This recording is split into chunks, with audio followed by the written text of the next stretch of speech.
My name is Brooke Bennett, and I was 33 the day my sister handed me a dress the color of a traffic cone. 7 bridesmaids stood in a sunlit suite, slipping into identical lavender gowns, fitted, floor-length, gorgeous. I stood in a side hallway, holding a bright orange sack marked 2XL, 3 sizes too big. I pinned the waist with a safety pin from my travel kit. The pin bent, the fabric bunched like a parachute. When I asked Sloane about it, she tilted her head and smiled. It was the only one left. My parents told me to stop being dramatic.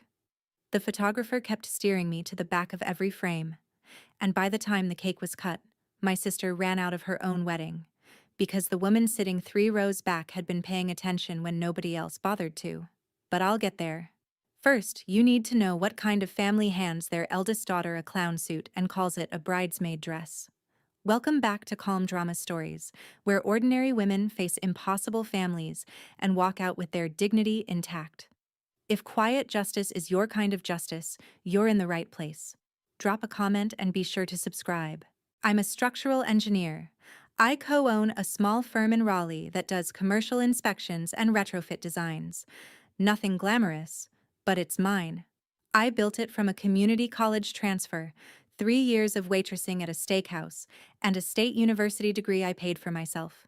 Dollar by dollar, tip by tip. My sister Sloane is 4 years younger, 29, and has always been the sun in our family's solar system. She's charming. She photographs well. She has a laugh that makes people lean closer. And she was marrying Daniel Whitlock, whose family owned half the vineyards in the Shenandoah Valley. Our mother, Diane, had been planning this wedding like a general plans an invasion. Every centerpiece, every toast, every seating chart calibrated for maximum impression on the Whitlock side. I was included in the bridal party because not including me would look suspicious. A bride who doesn't invite her own sister raises questions.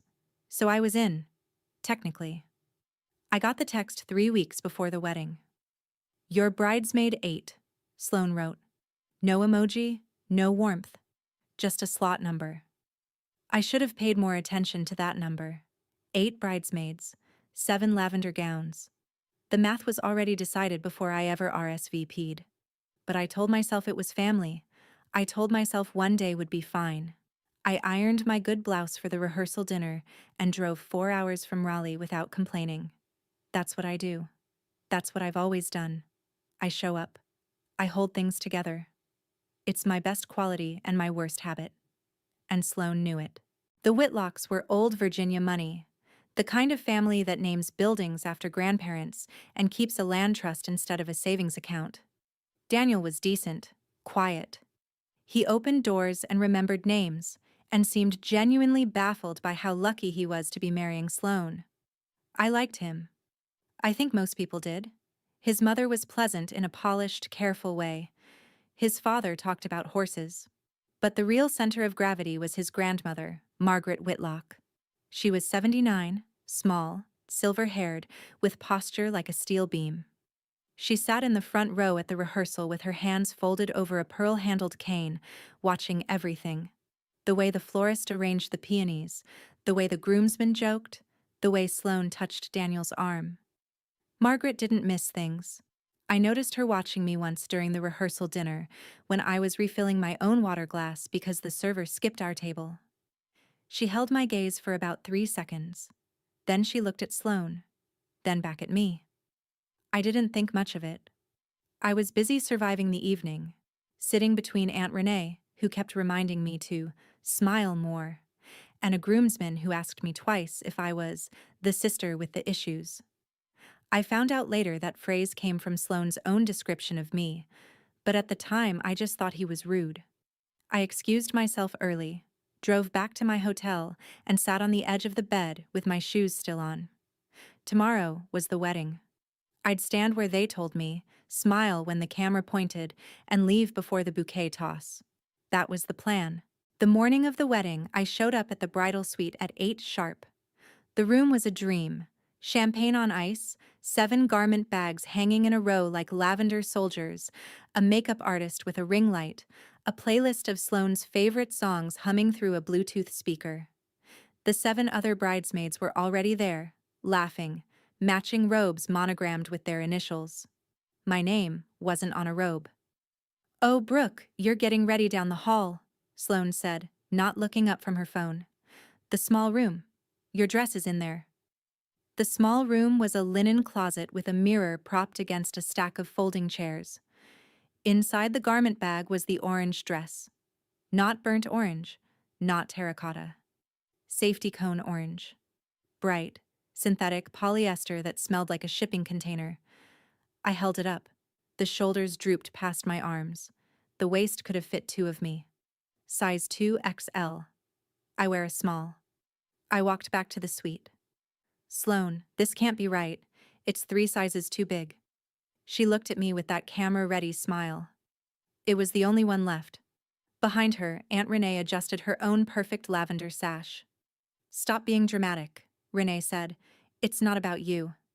I stood there, holding the dress like a deflated balloon, and nobody in that room, not one of the 7 women in matching gowns, said a word. I went back to the linen closet. I pinned the waist with 2 safety pins. One kept slipping. The polyester was too slick to hold. I looked in the propped-up mirror and saw exactly what they wanted me to see. Someone who didn't belong. I found my mother in the hallway outside the bridal suite, adjusting the bow on a flower girl's sash. Diane Bennett, at 58, was a woman who dressed for the life she believed she deserved, not the one she had. Today, that meant a slate blue mother of the bride suit with pearl buttons and shoes that matched her handbag. "Mom, the dress doesn't fit. It's enormous and it's orange. Can we swap with one of the spares?" She didn't look up. "What spares?" I saw a rack inside the suite. There were at least 2 extra lavender gowns hanging. "Those are for emergencies." "This is an emergency." She straightened, finally meeting my eyes. Her expression was the one she used when I asked for things as a kid. Patient, practiced, closed. "Brooke, don't ruin your sister's day. You know how hard she's worked for this." I stared at her. Hard she'd worked. Sloane, who'd never held a job longer than 8 months. Sloane, who borrowed money from our parents every quarter and called it bridging. Sloane, who was marrying into the Whitlock family the way some people apply for grants, with a polished application and a curated backstory. "Just wear the dress," Mom said. "Nobody's looking at you anyway." She went back to the flower girl. I stood in the hallway, the orange polyester scratching my arms, and I watched her walk away. 2 spare lavender gowns on a rack, 10 feet from where I was standing. One of them was close to my size. I'd seen the tag. It was the only one left. Was a lie. I knew that now. I just didn't know yet how deep the lie went. Let me tell you about my grandmother, Ruth Draper. She raised 5 kids in a house with 1 bathroom and a garden that fed the block. She quilted. She baked cornbread that could make a grown man cry. And when she got sick, emphysema, then a stroke that took her left side. I was the one who moved in. I was 28, 2 years into my first engineering job, and I rearranged my entire life around her medication schedule and her physical therapy appointments. 3 years. I bathed her. I read to her. I held her hand on the nights when she forgot where she was. Sloane visited twice. Once for Thanksgiving, once when she needed Gran to sign a form for a car loan cosign. Mom came on holidays. Dad called on Sundays. I was there every other day.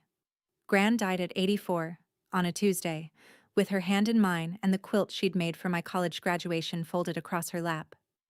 I mention this because of something I overheard at the rehearsal dinner.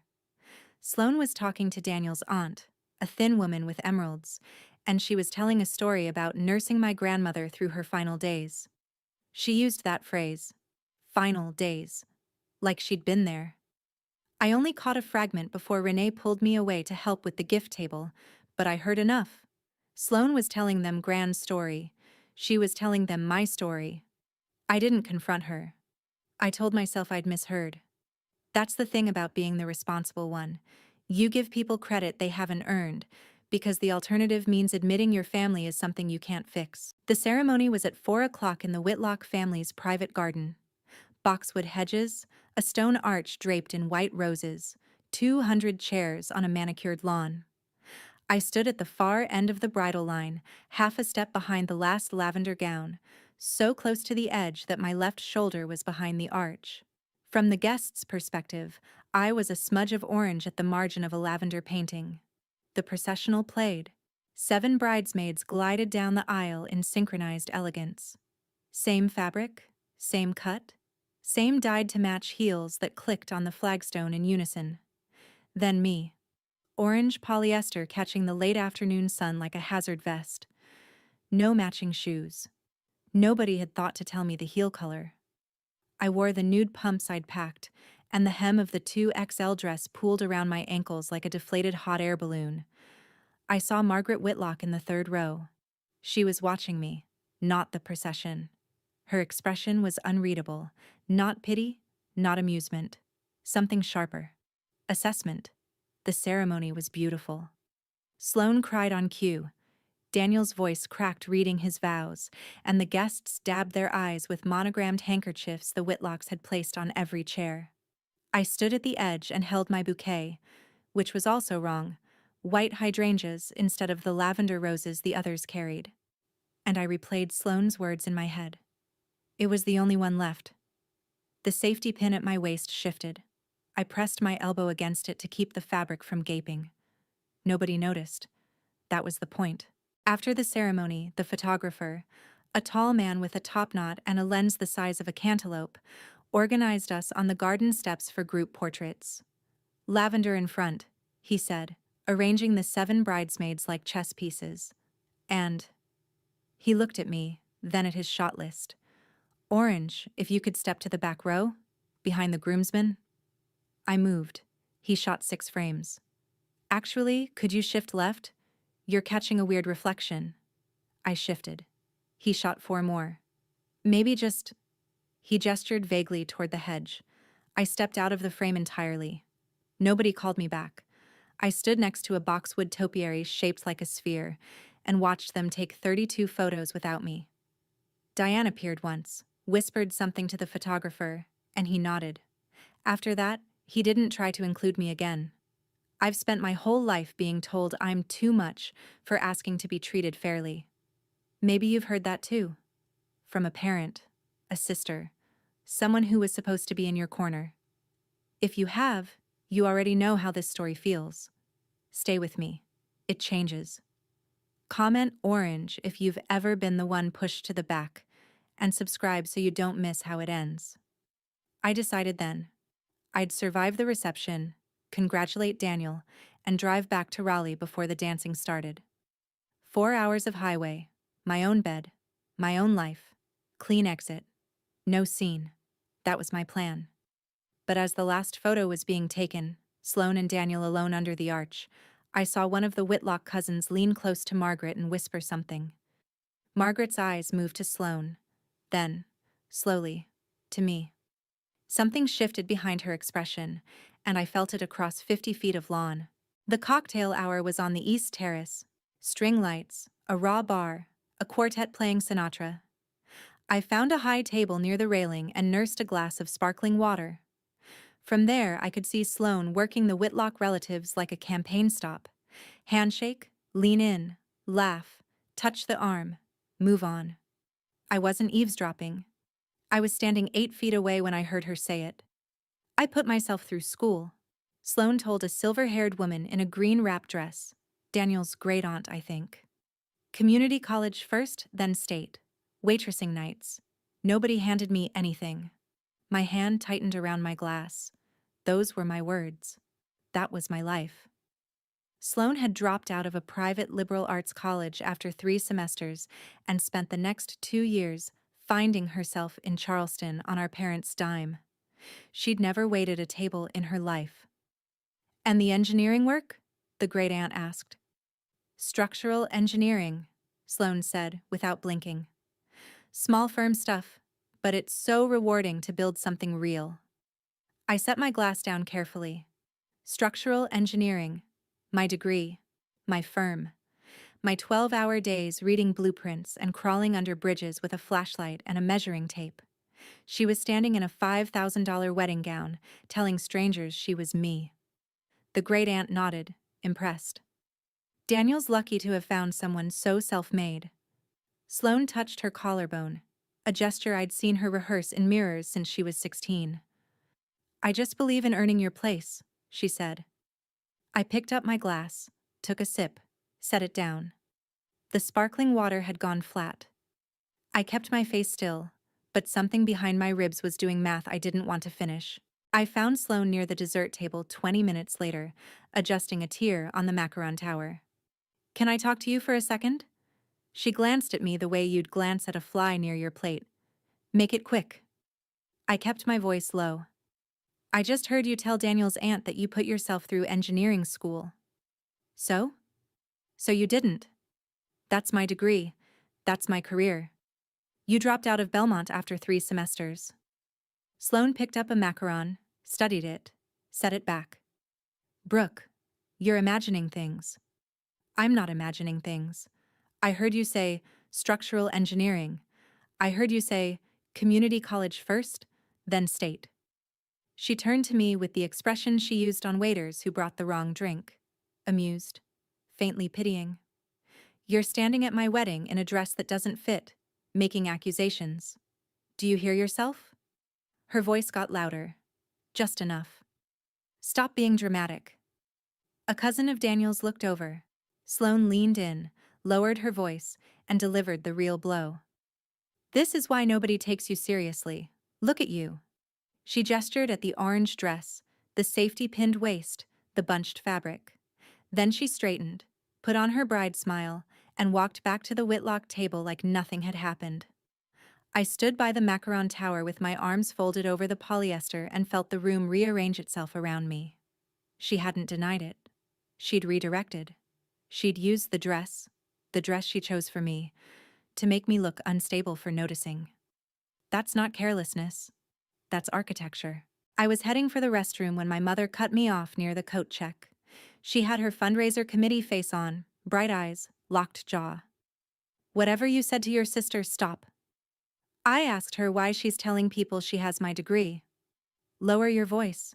She pulled me behind a column. The string quartet swelled through the doorway. The Whitlocks have certain expectations, Diane said. Sloane needed to present a certain picture, a self-made picture. You know how these families are. She told them she's a structural engineer. My mother smoothed her lapel. She told them what they needed to hear, and she told them about you too, enough so they'd understand why you and she aren't close. The air left my lungs. What did she tell them about me? That you've struggled. That you have difficulties. That the distance between you two is because of your issues, not hers. She said the word issues the way you'd say termites. Something unfortunate, best handled quietly. Mom, I own a company. I have a professional engineering license. And nobody here needs to know that. She straightened, checked her reflection in the brass elevator panel, and gave me the same patient, closed look she'd given me that morning. Behave, Brooke. This is the most important day of your sister's life. Don't be the reason it falls apart. She walked back toward the ballroom. I leaned against the column and stared at the ceiling, ornate plaster, hand-painted clouds. Someone's idea of heaven. My family hadn't just excluded me from the photos. They'd rewritten me. I was the cover story. The troubled sister. The excuse. The reason Sloane could claim a life she never lived. The orange dress wasn't a mistake. It was a costume. I went back to my assigned table. Table 14, near the kitchen door, wedged between 2 empty chairs and a couple I didn't know who turned out to be the caterer's parents. I was halfway through my salad when Daniel sat down across from me. He'd loosened his tie and had the flushed, overwhelmed look of a man who'd just legally committed to a woman in front of 200 people. Brooke, I just wanted to say, thanks for being here. I know it wasn't easy for you. I set my fork down. What do you mean?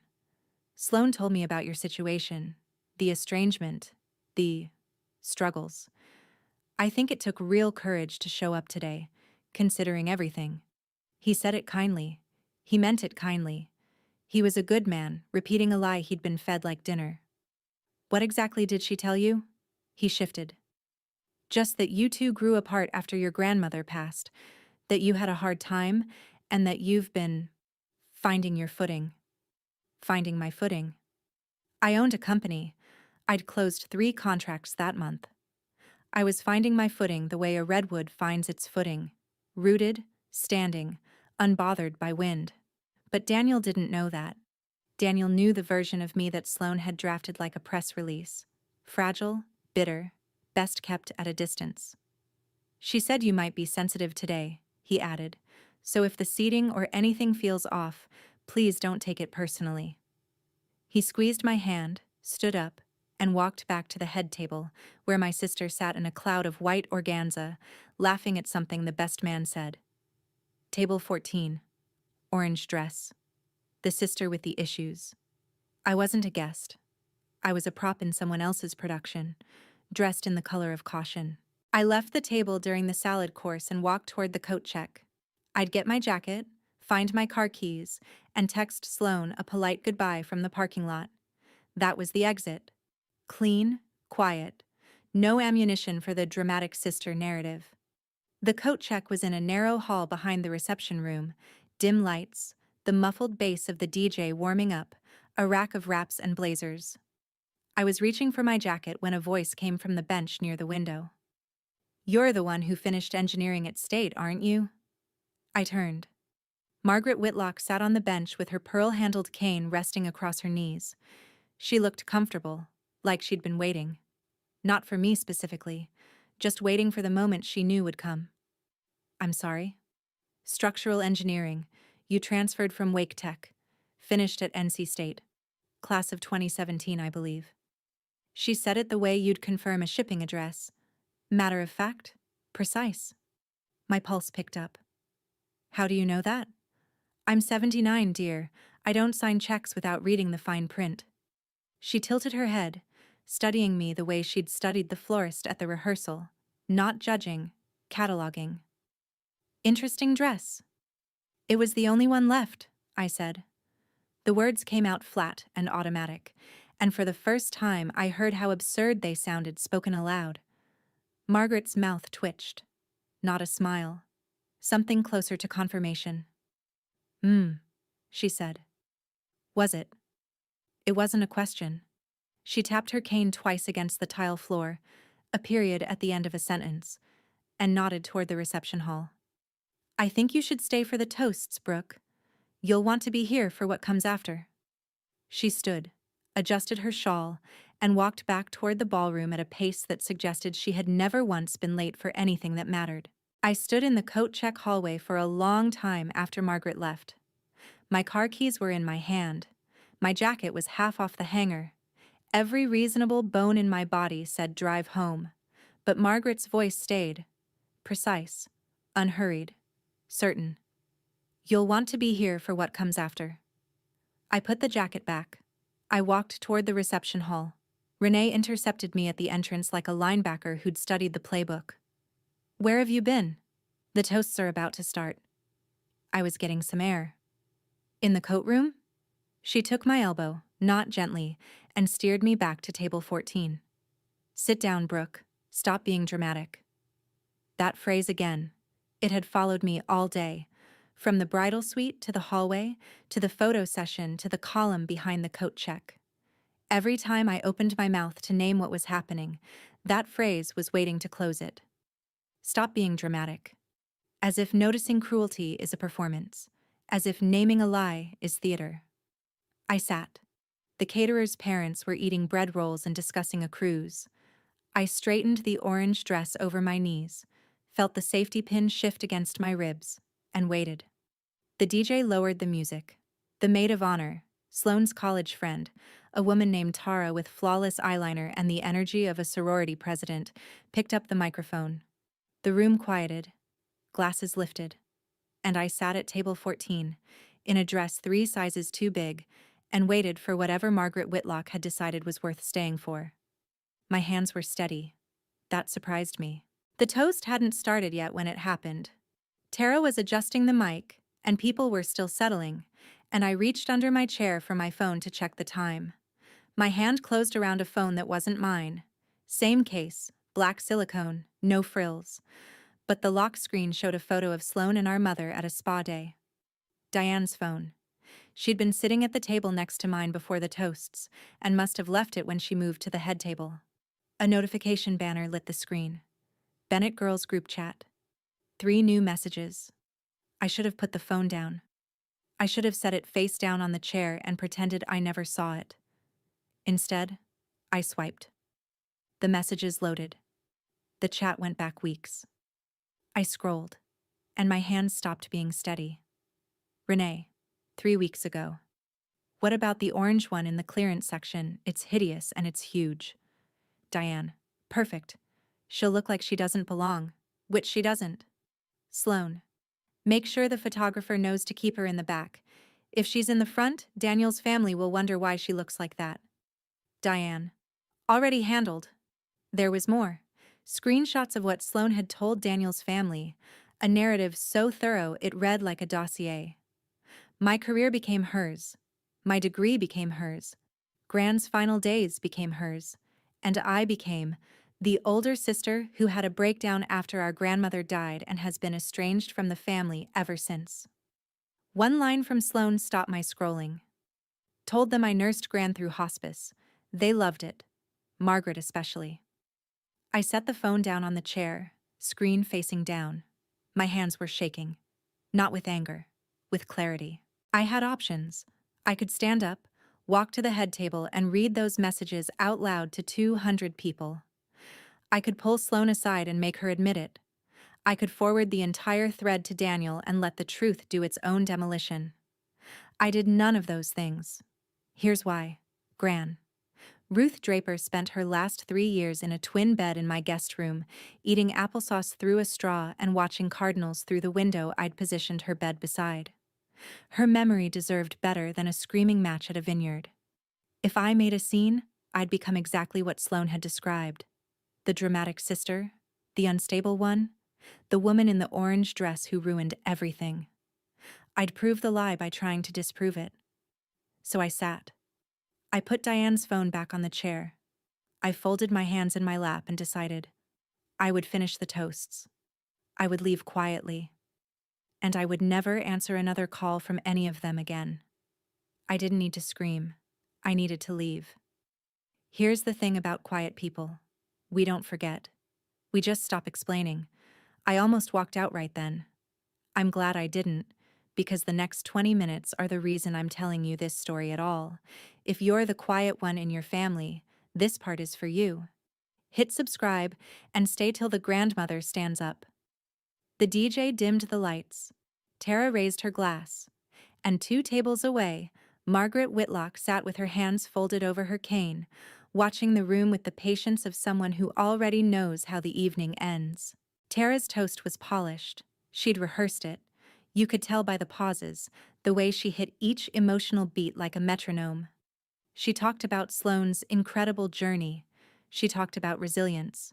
She talked about a woman who put herself through school, built a career with her own 2 hands, and nursed her beloved grandmother through her final days. Every word was a brick from the house Sloane had built on top of my life.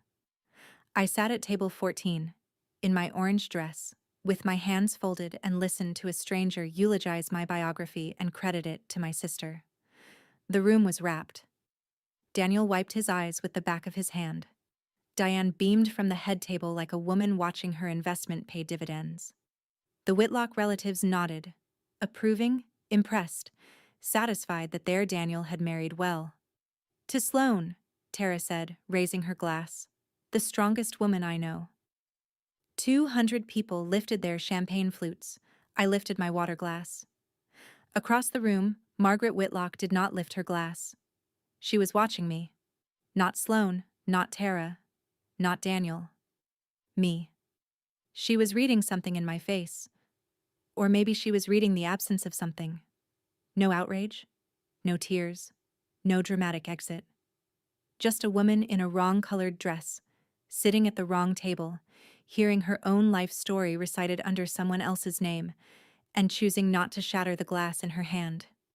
Margaret held my gaze for 3 seconds. Then she set down her napkin, placed both hands on her cane, and began to stand.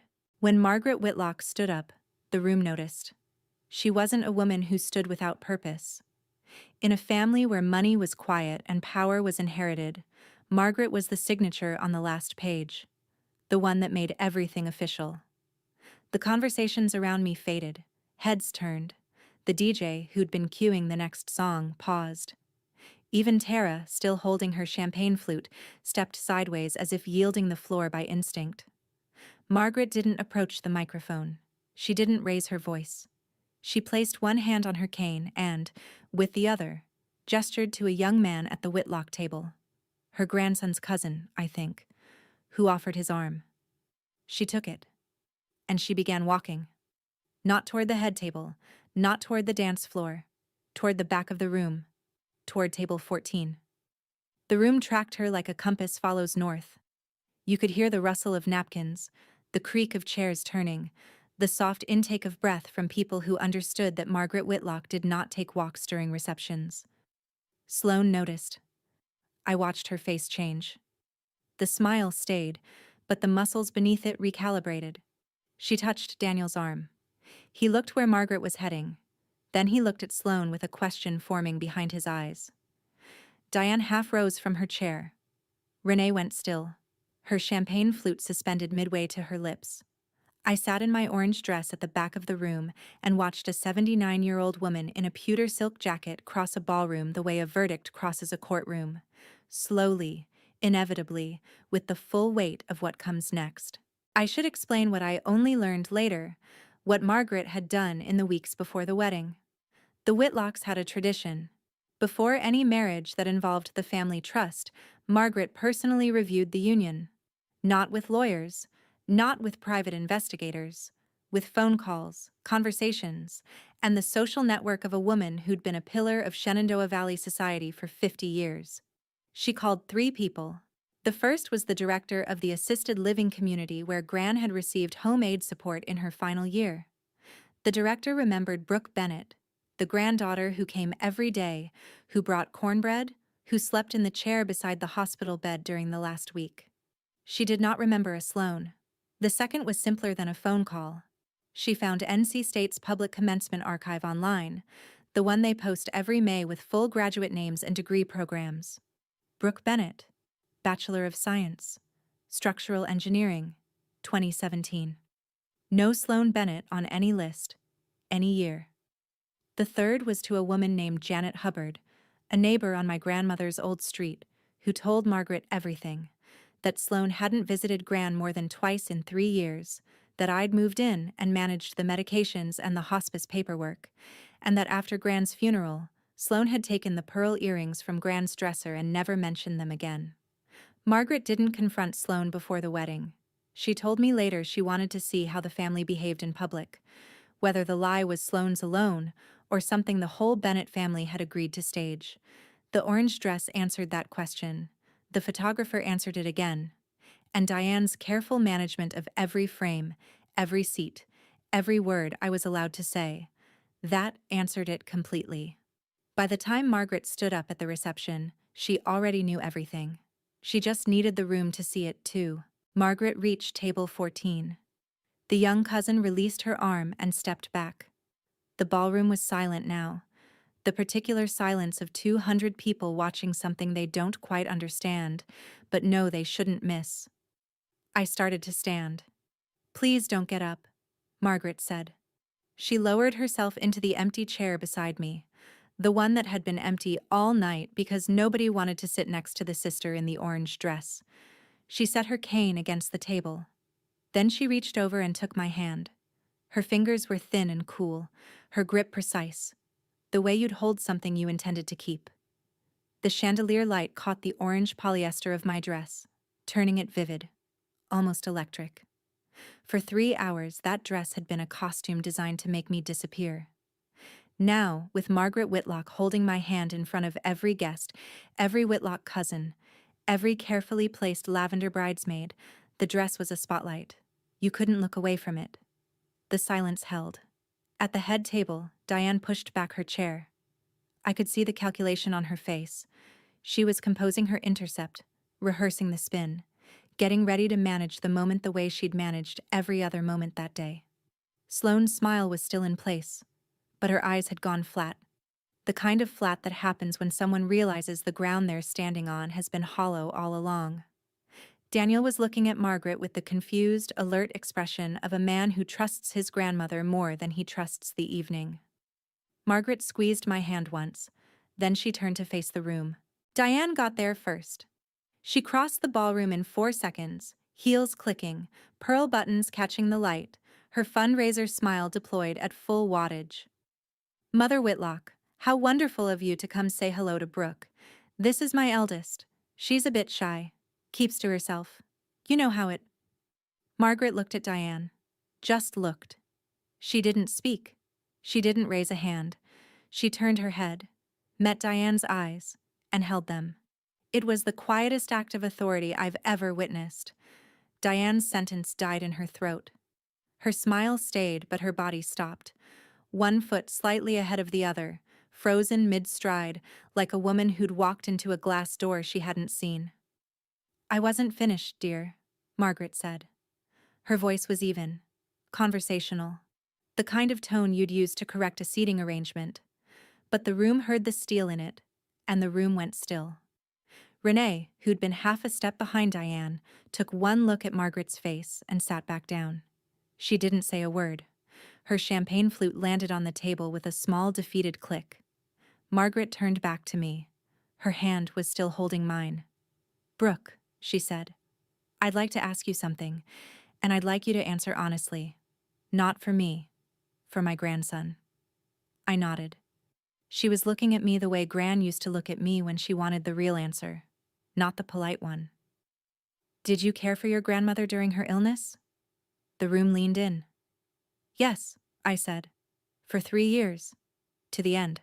Margaret nodded slowly, like someone confirming arithmetic they'd already done. And your degree? Civil engineering, NC State? That's yours? Structural engineering. Yes. And the firm in Raleigh? Mine. Co-owned with my business partner. 6 years. She didn't react with surprise. She reacted with completion. The last piece of a puzzle she'd already assembled, clicking into place in front of witnesses. I could have said more. I could have listed every lie Sloane had told, every credit she'd stolen, every detail of the group chat I'd seen on Diane's phone. I had enough ammunition to level the room. I didn't use it. I answered Margaret's questions with facts. Short, direct, verifiable. That was enough. Because the truth doesn't need volume. It just needs someone willing to ask the right questions out loud. The guests at the nearest tables had gone quiet. The Whitlock great-aunt in the green wrap, the one Sloane had told about her engineering career, was staring at Sloane with the expression of someone recalculating a tip. Daniel had turned fully in his chair. He wasn't looking at Margaret anymore. He was looking at Sloane. Sloane told us she built that firm, he said. Not to me, not to Margaret. To the air between us, like a man testing whether the words sounded as wrong out loud as they did in his head. She told us a lot of things, Margaret said quietly. Sloane stood up from the head table. The organza of her gown rustled like paper. Her face had the tight porcelain look of someone whose mask is cracking from the inside. Smile still there, but the architecture beneath it buckling. Sloane laughed. It was her cocktail party laugh. Bright, dismissive, designed to make the other person feel small. Okay, this is getting ridiculous, she said, smoothing her gown with both hands. Brooke has always been jealous of me. This is exactly what I warned everyone about. She can't stand that today isn't about her. She reached for Daniel's arm. Honey, let's go cut the cake. This is our day. Daniel didn't move. He was still in his chair, one hand on the armrest, the other resting on the table beside his untouched champagne. Sloane, she just said the firm is hers. She's lying. Your grandmother asked her directly. His grandmother is confused. She's 79. The room absorbed that sentence like a sponge absorbs bleach, silently, with visible damage. Margaret's cane tapped once against the floor. She didn't respond to the insult. She didn't need to. Every Whitlock in the room had just heard the bride call their family matriarch confused, and the temperature dropped by 10 degrees. Daniel pulled his arm back, slowly, The way you pull your hand away from a stove when you realize it's on. Did you tell my family you were a structural engineer? Sloane's smile was still holding, but her breathing had changed. Faster, shallower, the rhythm of someone whose exits are closing one by one. Daniel, this is our wedding. Can we please not? Did you tell them you took care of your grandmother? I helped. I was there. Twice, I said. I didn't plan to speak. The word came out on its own. Not loud, not angry. A correction. Like fixing a decimal point in a structural load calculation. You visited twice in 3 years. The reception hall had the suspended quality of a held breath. Forks rested on plates. Napkins stayed in laps. Even the caterers had stopped moving between the kitchen doors. Sloane looked at me. For the first time all day, she looked at me with something other than rehearsed indifference, and what I saw beneath it was fear. Not the dramatic kind, the structural kind, the kind that happens when load-bearing walls start to crack and you realize the whole facade is coming down. You don't know what you're talking about, she said. But her voice was thinner now. The charm had burned off like fog. Diane moved forward again, this time with purpose. This is absurd. Brooke has always resented her sister's success. She's making a scene to... Mrs. Bennet. Margaret's voice cut the air cleanly. One word. 2 syllables. Diane stopped. I made 3 phone calls before this wedding, Margaret continued. She hadn't raised her voice. She hadn't stood from the chair beside me. She spoke the way old money always speaks. Quietly, because it doesn't need to be loud to be final. I spoke with the director of the care facility where Ruth Draper received home health support. I spoke with the alumni office at NC State. And I spoke with your mother's neighbor of 40 years, Janet Hubbard. She paused. The names landed like stones in still water. Specific, verifiable, inarguable. Diane's face lost its color. Not gradually. All at once, the way a screen goes dark when you pull the plug. Sloane took a half step backward. Her heel caught the train of her gown. Margaret turned to me, still holding my hand, and said 6 words. You're not the sister she described. 6 words, spoken at normal volume, no microphone, no theatrics. Just a 79-year-old woman holding the hand of a 33-year-old engineer in an orange dress, telling the truth to a room that had been fed a lie. The silence that followed lasted maybe 4 seconds, but I felt every one of them like a pulse. Then Margaret spoke again, still calm, still seated, still holding my hand. The woman in this dress is Brooke Bennet. She is a licensed structural engineer. She co-owns a firm in Raleigh. She put herself through college waiting tables, and she spent 3 years caring for her grandmother, Ruth Draper, until Ruth passed away in Brooke's guest bedroom, holding Brooke's hand. She looked at Sloane. Your bride told my family a different story. She told us she did those things. She told us her sister was estranged and troubled. She told us a great many things, Daniel, and I'm afraid none of them were true. Daniel stood. His chair scraped against the floor, the loudest sound in the room. Sloane. She didn't answer. She was staring at Margaret with the wide, frozen look of someone watching a building she'd constructed collapse in real time. Sloane. Is any of this true? She's lying, Sloane whispered. All of them. They're all lying. I also know about the debts, Margaret said. She said it gently, almost apologetically, the way a doctor delivers a result they wish were different.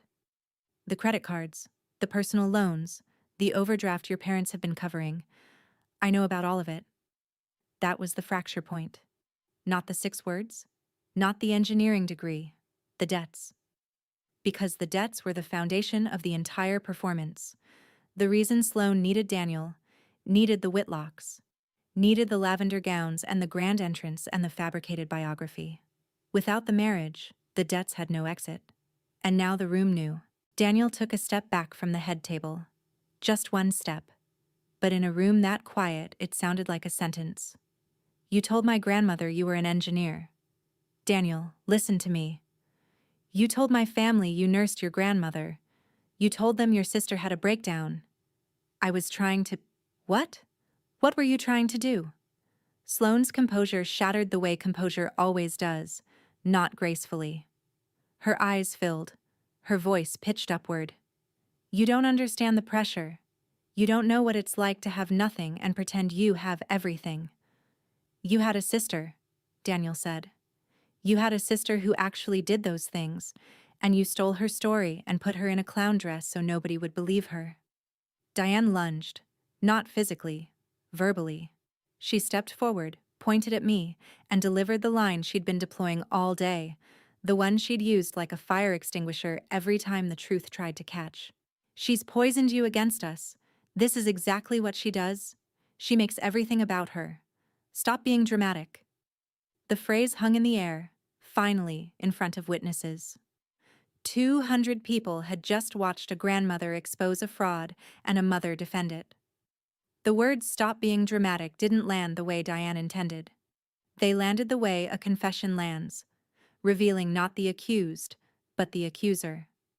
Renee sat at her table, both hands flat on the tablecloth, motionless. She looked like a woman doing math she didn't want to finish. The Whitlock great-aunt set down her glass. Daniel's father stood up, then sat down, then stood up again. Sloane turned to me, not to Margaret, not to Daniel, to me.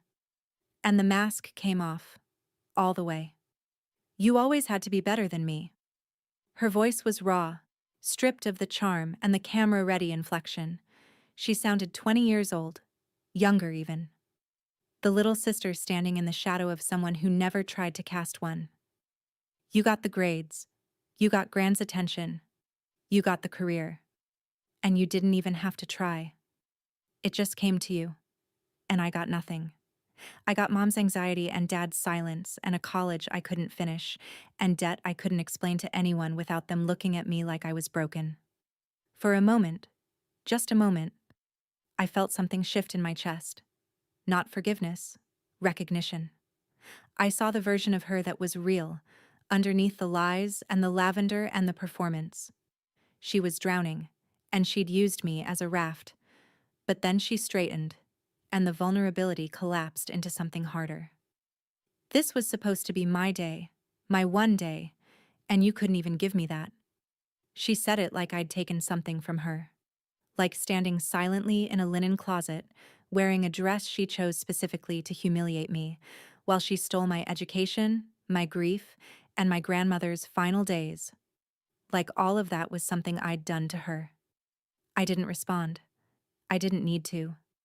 The room had already responded for me, in their silence, in their turned heads, in the way Daniel's hand had dropped from Sloane's arm and stayed at his side.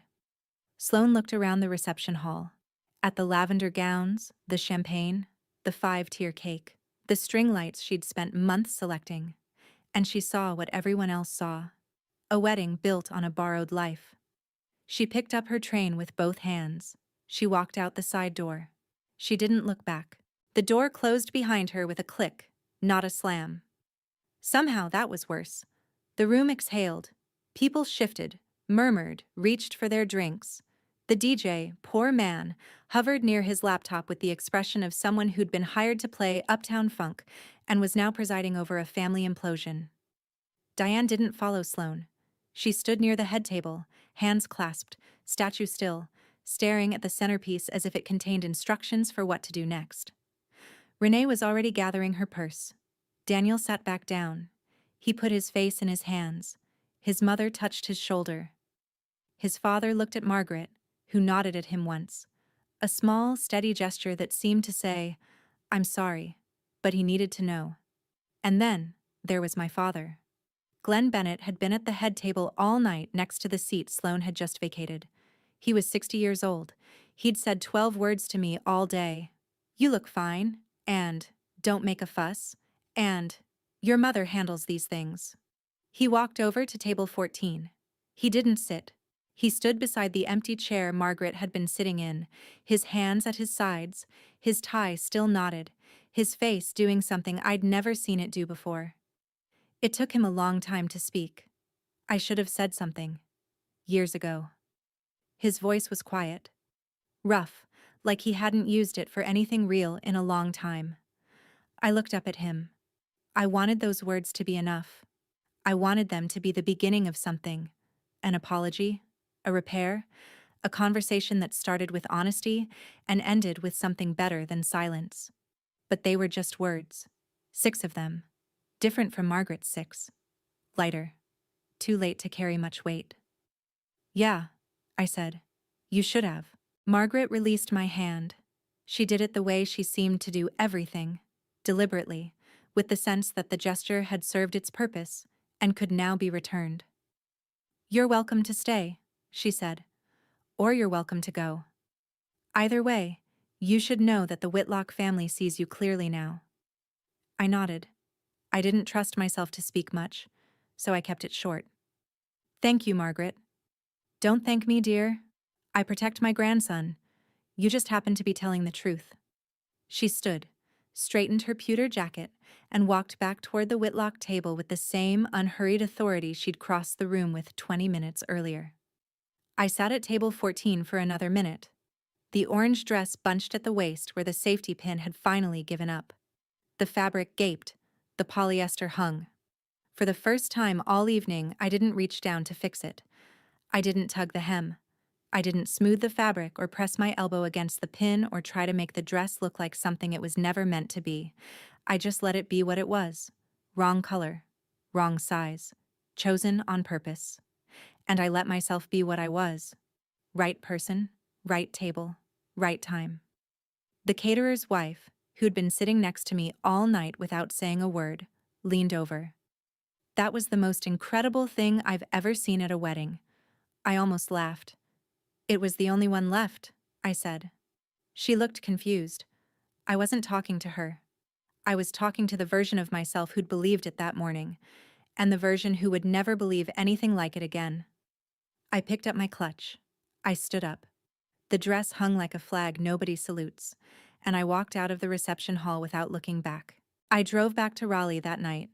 4 hours of empty highway, the radio off, the windows cracked to let the May air push through the car. I didn't cry. I didn't call anyone. I just drove, and somewhere around the Greensboro bypass I pulled over, unzipped the orange dress in the back seat, put on the jeans and sweatshirt I'd packed for the drive home, and left the dress folded on the passenger seat like a skin I'd shed. The marriage was never finalized. The officiant never filed the license, and Daniel never signed it. From what I pieced together through secondhand accounts over the following weeks, Daniel asked Sloan a series of simple questions, and Sloan's answers unraveled faster than the lies that held them together. The debts were real. 4 credit cards maxed, a personal loan from a bank in Charleston, 2 months behind on her apartment lease. The degree was fiction. The career was fiction. The grandmother's story was the worst fiction of all, because she'd looked Daniel's family in the eye and claimed my grief as her credential. Margaret Whitlock withdrew the family's blessing and the trust gift the following Monday. Diane called me 3 days after the wedding. I let it ring. She called again the next morning. I let that ring too. Renee sent a text. This has gone too far. Call your mother. I blocked her number. Glenn sent nothing. I went back to work on Tuesday. I had a bridge inspection in Durham and a client meeting about a school renovation in Apex. Concrete, steel, load calculations, things that are either true or they aren't. Things that don't pretend to be something they're not. My world was small. It was real. It held weight. 6 weeks later, Diane and Sloan showed up at my office. Not my home. My office. I was reviewing soil reports when my business partner, Katie, knocked on my door and said, "There are 2 women in the lobby who say they're your family. You want me to tell them you're in a meeting?" I thought about it. I really did. Then I walked out and met them in the small conference room with the whiteboard and the framed building permits. Diane had lost weight. Sloan's roots were showing. They sat on the same side of the table close together, and Diane did the talking. "We need your help," she said. "The Whitlocks are telling people what happened. Our reputation is—" "Your reputation," I said, "is based on a story you stole from me." Diane's mouth opened, closed, opened again. "Sloan has bills, the apartment, the cards. Daniel's family won't return her calls. If you could just talk to Margaret, explain that it was a misunderstanding. It wasn't a misunderstanding, Mom. You planned it. I read the group chat. That landed. Diane's hands flattened on the table. Sloane stared at the whiteboard behind me. I'm not going to talk to Margaret, I said. I'm not going to fix this. I'm not going to make calls or cover debts or rewrite the story so it's comfortable for you. I stood up. I'm also not angry. I just don't have anything left to give you. Not because you're bad people. Because you used everything I gave, and you used it to erase me. Diane started to say something. I think she was going to tell me I was being dramatic.